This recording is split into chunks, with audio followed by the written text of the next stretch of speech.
Y es una ponencia que hemos querido, ha sido un tema que nos ha interesado que saliera hoy, porque creemos que tiene mucho que ver con Menorca, sobre la economía circular.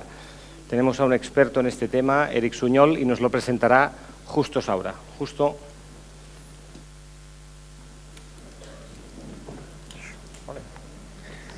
Hola, bon dia a tothom. Buenos días. Vengo a presentaros a un especialista en energía y sostenibilidad, de amplia experiencia en el desarrollo de negocios, estrategia empresarial y el mundo académico. Lo estoy leyendo porque soy incapaz de repetir esto de memoria, ¿vale? Pero me vais a perdonar.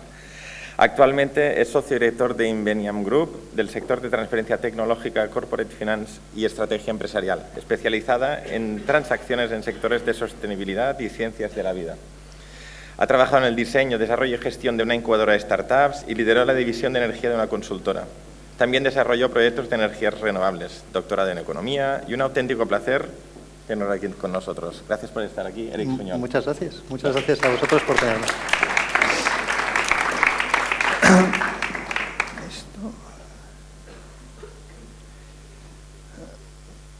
Buenos días, muchas gracias a los organizadores por tenerme aquí y muchas gracias sobre todo por organizar este evento, que realmente es espectacular.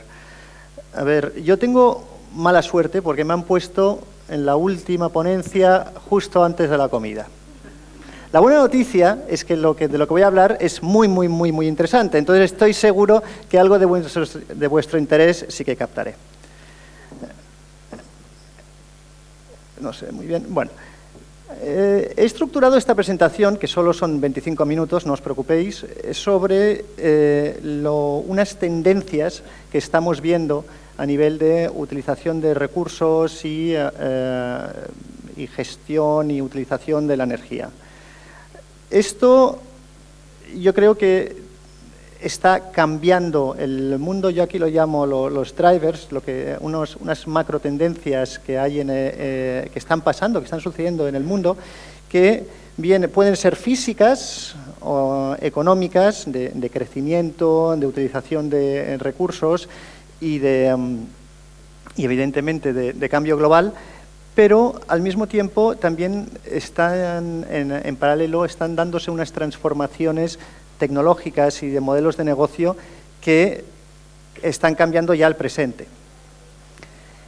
Y después de hablaros de estas dos macrotendencias, que yo creo que siempre es interesante comentarlo, me gustaría presentaros la economía circular, que muchos de vosotros ya conocéis, que es un concepto que está ganando realmente muchísima importancia en los últimos años. Y para cerrar me gustaría tener tiempo para comentaros 3 ejemplos que yo creo que ilustran muy bien de qué se trata esto de la economía circular. Bueno, muy brevemente, porque ya me han hecho esta introducción que yo no esperaba y por lo tanto me puedo ahorrar la presentación de Invenia. Somos una empresa que básicamente ayudamos a llevar tecnologías al mercado.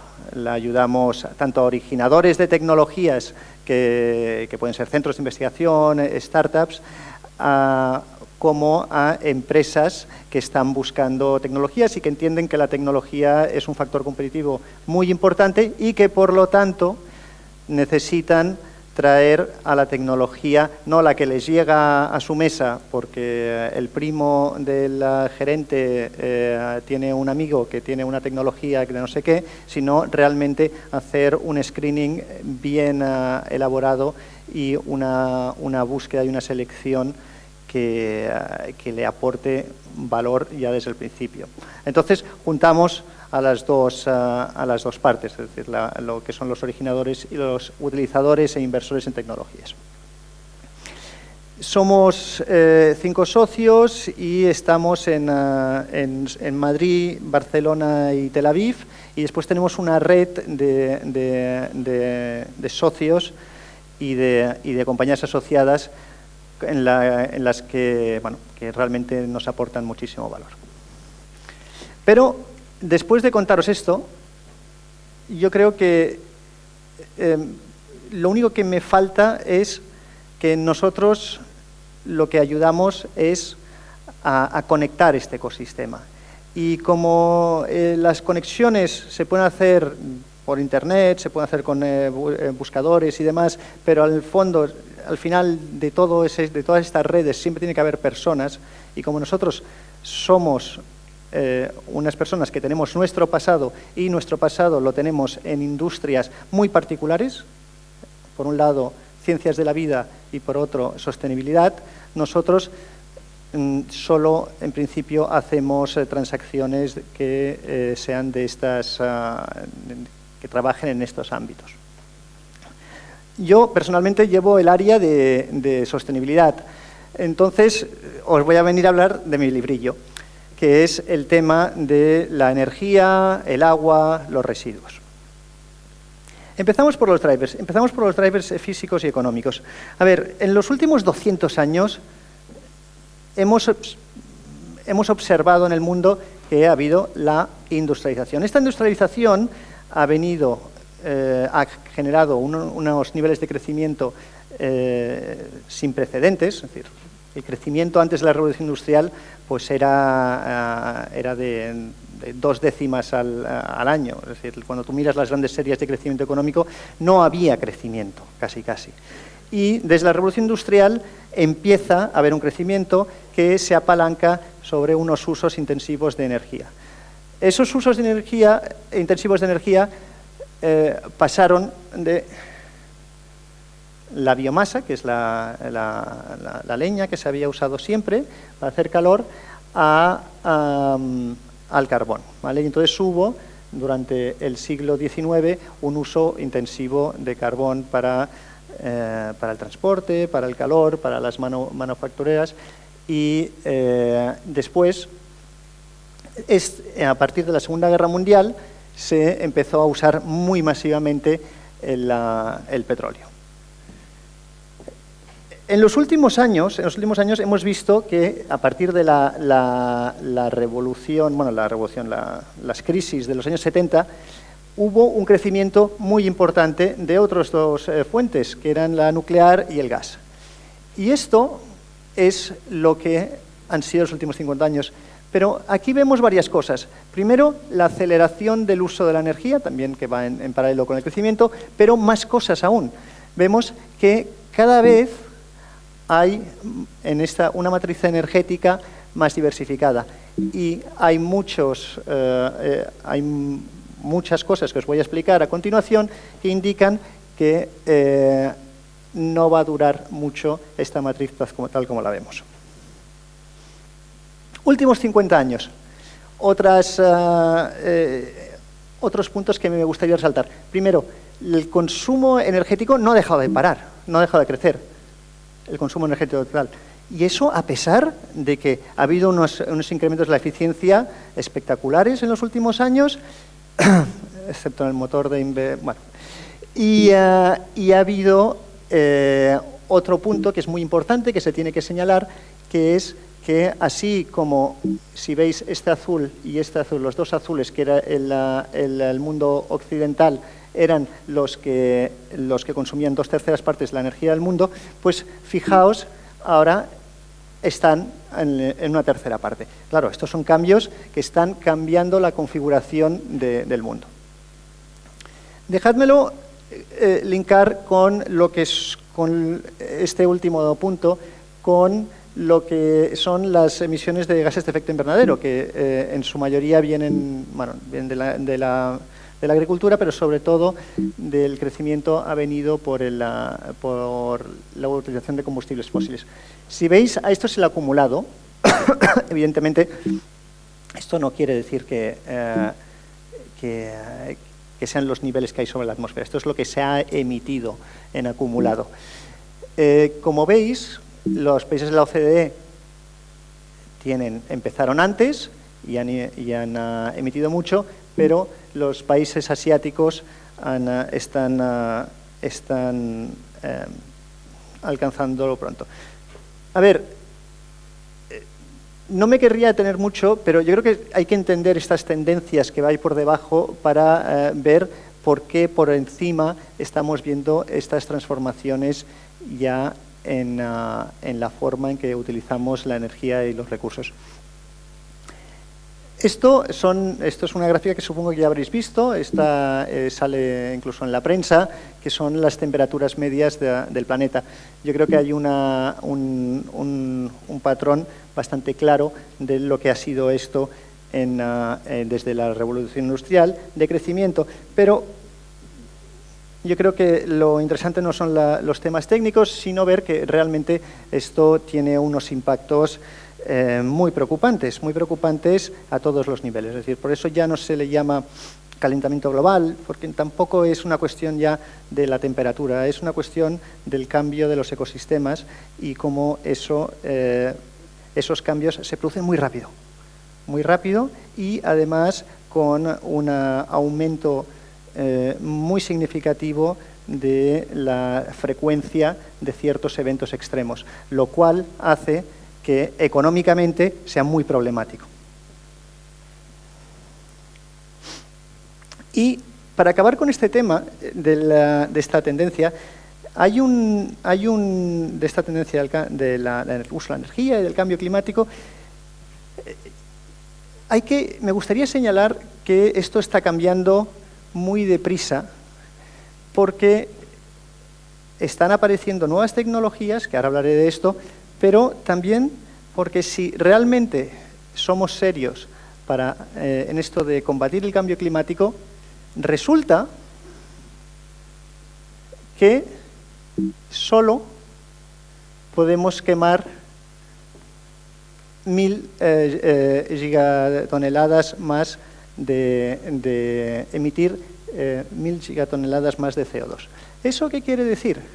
Aquí no se ve muy bien, pero básicamente lo que está diciendo, y estos son informes ya oficiales de la Agencia Internacional de la Energía, esto lo que quiere decir es que todas estas empresas de carbón y petróleo que tienen en sus balances, aparte de activos, reservas probadas de tantos millones de barriles.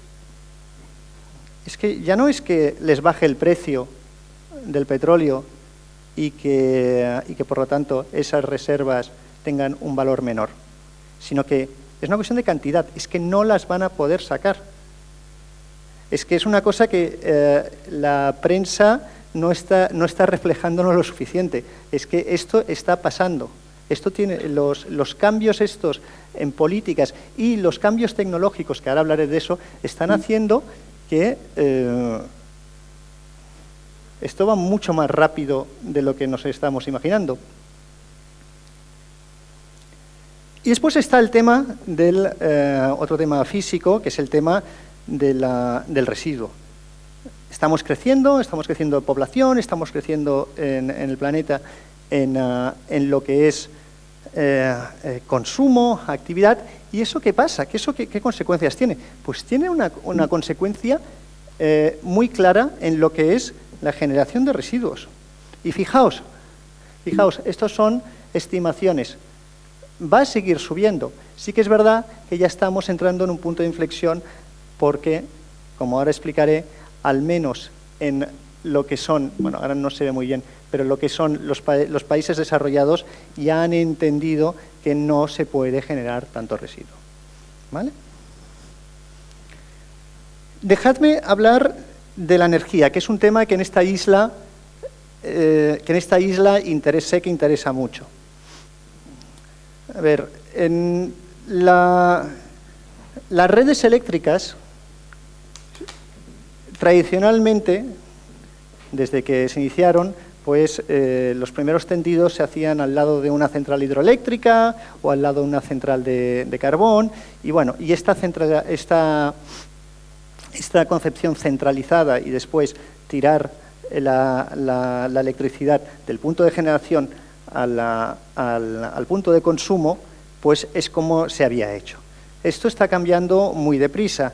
Ahora estamos viendo que la nueva capacidad de generación que se está construyendo en el mundo, más de la mitad ya no se hace bajo esta concepción. Ya se hace, primero, en renovable, segundo, intermitente. ¿Eso qué quiere decir? Pues que no genera cuando nosotros estamos queriendo que genere, y mucho más distribuida. ¿vale? Sí que es verdad que hay grandes parques fotovoltaicos, hay grandes parques eólicos, pero hay cada vez más generación que se llama distribuida, que está más cerca del punto de consumo. Y esto yo creo que es muy importante. Es una lástima que es que se ve muy mal. Pero aquí son todo tecnologías de generación renovable y aquí generación térmica tradicional. Lo que estamos viendo es que si esto es el coste, ¿vale? El coste por megavatio hora, estamos viendo que ya muchas de estas tecnologías de generación que se usan tradicionales es que ya son menos competitivas que muchas de las renovables. Sí que es verdad, y de esto hablaré más tarde, que está el punto de la intermitencia que se tiene que saber gestionar. Lo quito porque desafortunadamente no se ve muy bien. ¿Vale? Antes de entrar en la economía circular, un último detalle que yo creo que es importante también verlo. Antes hablaba de los incrementos en la eficiencia. Los incrementos en la eficiencia hacen que la unidad de producto se consiga con una utilización menor de energía. Claro, si te sigue creciendo, está aumentando el producto, pues aunque hayas mejorado la eficiencia, pues vas a tener más consumo energético total. Dejadme pasar de la teoría a la práctica. Y os voy a poner aquí un ejemplo práctico que yo creo que ilustra muy bien lo que ha sido. Estos son los consumos, los consumos de los coches, cómo han evolucionado desde el año 1990 en la Unión Europea. Esto es el parque automovilístico de la Unión Europea. Si os fijáis, aquí el consumo medio por coche no ha parado de bajar. De hecho, ha bajado mucho. ¿Vale? Esto está indexado, ¿vale? Es decir, esto 100 y ahora ha bajado, pongamos que ha bajado un 20%. Y eso que han aumentado las potencias de los vehículos. Claro, el tema es que el stock de coches no ha parado de aumentar, la distancia que viajaban los coches no ha parado de aumentar, ¿vale? Y entonces, lo que hemos visto, que la línea esta verde no fue, es decir, se fue estabilizando, aunque aumentaba mucho el parque de vehículos, pero no fue hasta que llegó la crisis y hubo con la crisis un cambio de tendencia y un cambio en que la gente utilizaba los vehículos que bajó el consumo. Yo creo que esto también es muy representativo de lo que está pasando en muchísimas otras industrias, que es que aumenta la eficiencia de las tecnologías, pero no es hasta que eso se combina con un cambio de usos, de forma en que las cosas se utilizan, que vemos el cambio real físico.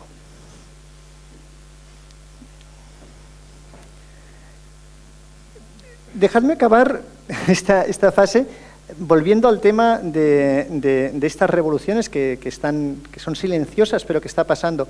Esto es, estas cajitas aquí, esto es la sobreproducción de petróleo en el mundo. ¿Qué está pasando? Que estamos produciendo más de lo que consumimos. Están aumentando los stocks. Lo estamos viendo. El precio del petróleo no para de caer. Estamos viendo incluso que la empresa pública de petróleo de Arabia Saudí quiere salir a la bolsa. Esto ya es que ha entrado una fase de liquidación. Esto es a ver quién se deshace de los stocks antes. Y es que esto podrá haber un rebote porque a lo mejor haya un conflicto y por lo tanto durante 6 meses pues baje la capacidad de producción y se produzcan algunos millones menos de barriles por día, pero esto ya no hay quien lo pare. ¿Y por qué? Pues bueno, pues lo que os contaba antes, que estamos viendo que hay un cambio de tecnologías, un cambio de paradigmas y un cambio de usos también, que está pasando, sobre todo está pasando mucho más rápido de lo que la gente se imaginaba. Esto es lo de siempre, ¿no? Esto yo creo que casi ya es un dicho popular. Un cambio siempre tarda mucho más en empezar de lo que tú esperabas o querrías. Pero una vez se ha puesto a cambiar, es que cambia mucho más deprisa de lo que tú esperabas. Y esto es una tendencia que vemos muy a menudo en los cambios tecnológicos. No me voy a detener mucho a hablar sobre esto porque ya lo he comentado antes. Estamos avanzando hacia sistemas más distribuidos y en energía es muy claro, pero no solo energía. ¿Por qué? Porque yo os quería hablar hoy de lo que es la economía circular. La economía circular lo engloba casi todo. Y es un nuevo paradigma que intenta evolucionar desde la economía lineal que vemos, en la cual se producía, se consumía y después te deshacías de ello, entra a una economía en la cual intentamos consumir menos, intentamos lo que se consume que después tenga una reutilización y que no sea hasta la tercera reutilización que ya te deshagas de ello y ya lo recicles. Estamos, de hecho, intentando, con este nuevo paradigma, imitar lo que es la naturaleza. En la naturaleza no hay un desecho. Todo vuelve a la naturaleza. Son unos sistemas, los sistemas naturales, en los cuales incluso los excrementos pues, sirven para envuelven a la tierra y por unos procesos microbiológicos hacen que están dando la vida de lo que serán la nueva producción. Yo creo que en esta diapositiva, que desgraciadamente, y me tengo que disculpar porque la definición es mucho peor de lo que yo me pensaba y no se ve bien, en esta diapositiva se intenta ilustrar qué es este nuevo paradigma. Pues mira, este nuevo paradigma, además este monitor tampoco se lee muy bien, estoy un poquito que no sé de dónde seguir el guión. Básicamente, lo que está diciendo esto es que tanto en los sistemas como en los stocks, como en los flujos, tú lo que tienes es que seguir los tres principios estos. ¿Qué son los tres principios? Los cuales el primero te dice, oiga, usted mire de intentar racionalizar y ver lo que consume, a ver si lo puede consumir de mejor forma. Después te está diciendo, oiga, mire de darle si usted ha consumido algo, darle una segunda vida. Y después ya es darle cuantas más vidas posible. Y después ya un tercero que es el sistemático, que es, oiga, usted, mire, cuando usted tiene un sistema, un ecosistema industrial, si quiere, intente, por favor, que reducir las ineficiencias del total, no solo suyas. ¿Y eso cómo se consigue? Esto es lo que explicaré ahora en unos ejemplos, que creo que me va a dar tiempo. Pero antes me gustaría comentaros que esto no es simplemente esto de la economía circular no es solo una creación de las aulas de ciertas instituciones. Esto está pasando y esto se está convirtiendo en paquetes legislativos mientras hablamos. Hay unas propuestas de paquetes legislativos de la Unión Europea que son, de nuevo, mucho más ambiciosos de lo que nos esperábamos, porque el problema es mucho peor de lo que nos creíamos. ¿Por qué? Porque el sobreuso de stocks, de recursos naturales, en el fondo lo que hace es que nos hacen menos competitivos. Y Europa ha tenido muy claro, como en muchos otros casos, que el vector de crecimiento tenía que venir no por consumir más barato, sino por consumir mejor. Dejadme ahora comentaros 3 ejemplos. Aquí os pongo un esquema de lo que sería una valorización energética de residuos. Tenemos los residuos que se recogen, se seleccionan y hay una parte que es fracción orgánica que se puede poner en un metanizador y la parte que no es fracción orgánica pues se procesa y se lleva a un vertedero. Aquí muy bonito, las vaquitas y tal. No solo estamos hablando de residuos sólidos urbanos, sino que estamos hablando también de residuos forestales, de residuos de agroindustria. El metanizador lo que tiene es que convierte esta fracción orgánica, la convierte en biogás. Y después este biogás puede ir por aquí, puede convertirse en electricidad, en los motores, puede verterse en la red.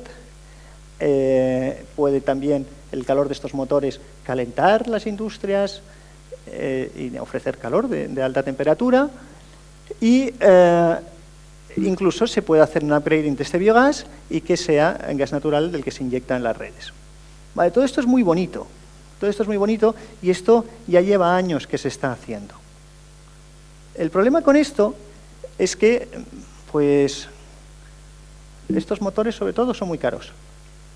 Y además, el problema es que se ensucian bastante. Y como se ha sostenido esto en España durante los últimos años, es dando primas a lo que era la generación de estos motores. Lo cual, como principio, está bien, porque además tiene un beneficio social, que es que estás deshaciéndote de unos residuos y estás limitando la concentración de nitratos en el campo. Vale. En principio tiene sentido. El problema es que la electricidad no tiene que cargar todo el peso o toda la inversión. Yo creo que cada palo tiene que aguantar su vela. Y además de este problema, que esto no ha funcionado porque ahora se han quitado las primas a la generación con biogás, resulta además que el problema hoy en día no está ahí. Tenemos sobrecapacidad de generación. El problema no es ese. El problema está aquí, que tenemos los vertederos saturados. Entonces, lo que era un paradigma muy bonito de valorización energética de residuos, si realmente le aplicas los principios de economía circular, te vas, y aquí, perdonadme, no os lo he señalado, la próxima diapositiva simplemente hace un zoom in de este recuadro. Estamos viendo que se tiene que atacar, se tiene que diseñar todo el modelo para maximizar esto, que es lo que llevas al vertedero. Una cuestión también de que Europa tiene mucha gente y es relativamente pequeño. Entonces, lo que nos pasa aquí, de que tenemos los vertederos muy llenos, pasa en muchos otros sitios. Entonces, aquí lo que se está trabajando más en estos momentos son las tecnologías de gasificación, que básicamente metes los residuos, bueno, después de haber hecho una selección, los metes en la gasificadora, te sale un gas de síntesis que además, y esto sí que es tecnología que se acaba de patentar hace 6 meses y que estamos representando nosotros, por cierto, este biogás se puede volver a inyectar en el metanizador. Y entonces son los microorganismos los que convierten este syngas, que es muy guarro, porque El sin gas no engaña a nadie. Si lo que viene es limpio, el sin gas saldrá limpio. Pero si lo que viene es muy heterogéneo y muy guarro, lo que saldrá será horrible. Entonces, lo que esta nueva tecnología está permitiendo es que sean los microorganismos los que limpien. ¿Verdad que es bonito? Es como la naturaleza, ¿no? Como si la naturaleza estuviese limpiando las guarradas que hemos hecho. Y después se sigue con el ciclo que os comentaba antes a través del biogás, que puedes hacer muchísimas cosas, desde hacer un upgrading y tener vehículos con biogás. Me están diciendo que me tengo que dar prisa. Vale. Otro ejemplo. Este ejemplo lo está llevando a cabo una empresa con la que nosotros trabajamos mucho, que se dedica precisamente a esto, a encontrar las virtudes de estos círculos, pero a nivel industrial. Esto es muy bonito, además tiene unos software que pueden dar a polígonos industriales o a regiones que permiten que se encuentre que los outputs de unas industrias o los residuos de unas industrias puedan convertirse en inputs de otras industrias. Pero no tengo tiempo. Y después también quería hablaros de otro ejemplo que también es muy próximo, de almacenamiento de energía. ¿Por qué almacenamiento de energía en economía circular y tal? Bueno, por la sencilla razón de que en estos círculos de la economía circular sí que hay cosas que nos vienen de fuera. Por ejemplo, el sol es un flujo de energía que nos viene de fuera y que si solo podemos usarlo durante el día cuando está haciendo sol es un problema. Pero afortunadamente hay unas nuevas tecnologías de almacenamiento, como por ejemplo esta que estamos representando, que con unos precios sorprendentemente baratos y con un potencial de escalabilidad, de hacer realmente instalaciones gigantes de almacenamiento. Esto no tiene nada que ver con la batería Tesla, para los que estén familiarizados. Esto es otra tecnología de flujo redox. Permite hacer este santo grial, que es integrar la generación renovable dentro de las redes y además que el consumo se produzca cuando a nosotros nos dé la gana, que es como estamos acostumbrados a funcionar. Y esto es todo. Espero que os haya interesado. Cualquier cuestión, estaré encantado de responderla, y tanto aquí como fuera. Si tenéis alguna cuestión que sea un poquito más larga, no os preocupéis, que estaré encantado de atenderos más tarde. Gracias, Eric. Muchas gracias. Y ya casi vamos a comer, pero primero vamos a votar. Vamos a votar para saber quién es el finalista.